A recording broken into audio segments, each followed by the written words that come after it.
This is what I think is messed up about some of our system, or I should say, some of the way things we do in society today. So, I've been treated disabled my whole life. At the age of 7, I was on a bunch of pills.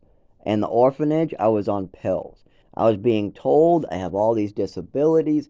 I even had an overdose, but that didn't go on paper, even though I did tell the doctor several times. My mother lied, called it a bunch of things, and it got buried in the paperwork as a mystery allergy to mystery medications. We're at the age of 7 now. Then I end up having coordination issues and I get treated like a disabled person that can't move their body. So I get put in all these different treatments, from ballet to seeing doctors to all that. Special needs schools. I'm surrounded by other disabled children, children in wheelchairs, children that can't talk, special needs, all those. And this continues. I get treated like a disabled person. I go to the special little physical therapy class and the speech therapist, just like this disabled children do. We come back. I'm now older. I still get treated like a disabled person. I have what they call exceptions, like writing on the MCAS test. I can speak into this microphone that types in on the MCAS for me because I'm disabled. I am on the disability bus. I'm on a short bus and I get made fun of it at school and other places. I shouldn't say at school, at one of the schools where other people could take a normal bus. Um, I went to a school for special needs or disabled children, so most people took the small bus. I was surrounded by kids that were disabled. I was even in a program where some of the kids were disabled, like the kid across the hall was schizophrenic. And I'm being told my whole life by medical professionals, my father, that I'm disabled, my mother, that I'm disabled. On top of that, my father's collecting Social Security disability because of my disabilities. So the state of Massachusetts has also announced that I'm disabled and given money to an already well off family to take care of me. So the state of Massachusetts has also claimed that I'm disabled because my mother and father claim that I'm disabled. So now we're at the age of 18, 19. I spent my whole life getting treated like I'm disabled. I got pumped full of pills. I mean, at the age of 7, I even experienced an overdose because my mother was doing things with pills she wasn't supposed to. But I've literally spent over 20 years taking 5 to 12 medicines at any given time until I was 18 and tried to actually look into this myself. But this is what I don't understand. Then somebody with all that history, with all that, walks into some place asking for disability or proof that they're disabled or something like that, and everybody just wags their head, twiddles their thumbs, and says, "Oh, we can't find anything. Oh, well, we'll send you a letter saying you're not disabled. We don't think you're disabled." What the hell you think? I spent 20 years getting poked, prodded, made fun of, called all different names, and now you want to play the other side of the field? First, you want to treat me like I am some type of lower citizen who is disabled, and now that I want my disability, you want to flip and act like I'm not, and then you ask me to do things that my disabilities don't allow me to do. So not only do I have fake disabilities that my mother created, I have real disabilities that aren't being considered, and I'm being discriminated against. I mean, literally, on a daily basis, my disabilities are discriminated against. The fact that I have trouble walking in the cold, the fact that I can't write proper, the fact that I can't speak proper. I have literally had officers put their hands on me because of my disability. I have literally had people hurt me because of my disability. I've literally got less opportunities than the person to my left because of my disability.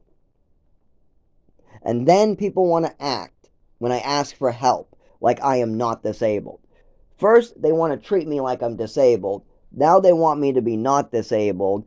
They just want to have their cake and eat it too. That's what it is.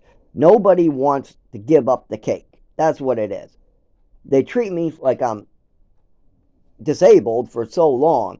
But then when I actually need help and when the money has to go to the poor person who needs it, then it's a big problem. And then they expect you not to be disabled all of a sudden. And this is the problem with society today.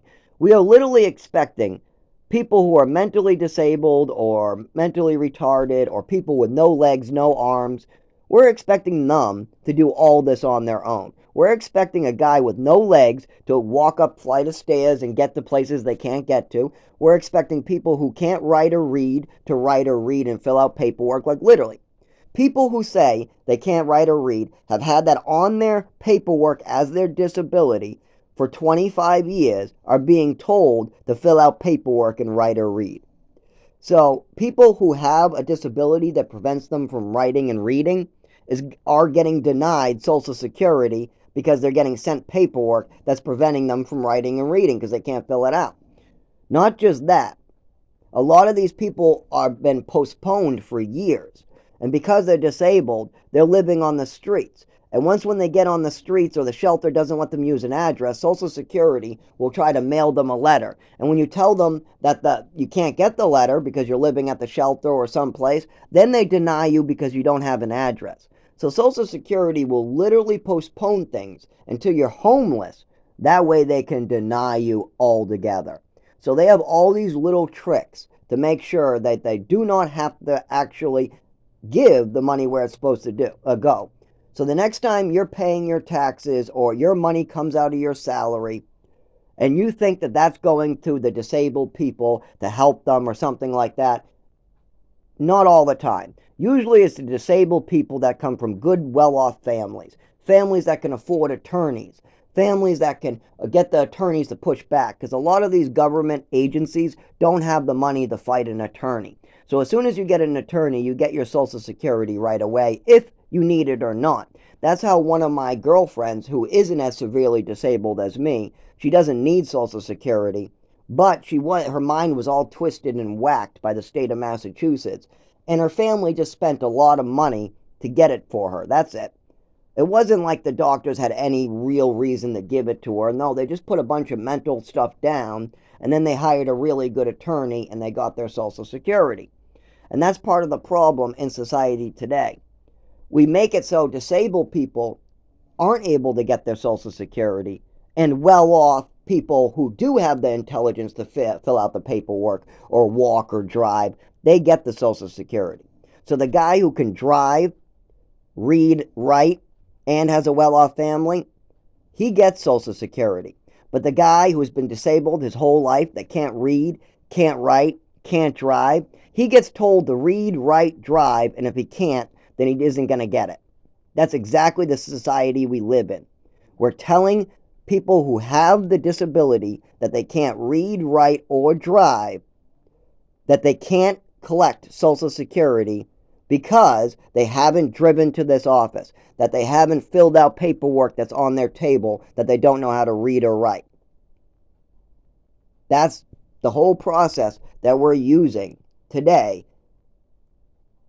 Meanwhile, the well-off guy who can drive, the well-off guy who can fill out paperwork just fine, the well-off guy who can read, he's getting paperwork and staying home. He's not working. He's using the system and laughing and watching TV while getting stoned. Meanwhile, the disabled person who's mentally disabled or has a physical disability in his back like scoliosis, he wants to work and he wants his Social Security, but instead he's living in a tent in the woods because every time he tries, they play games with him.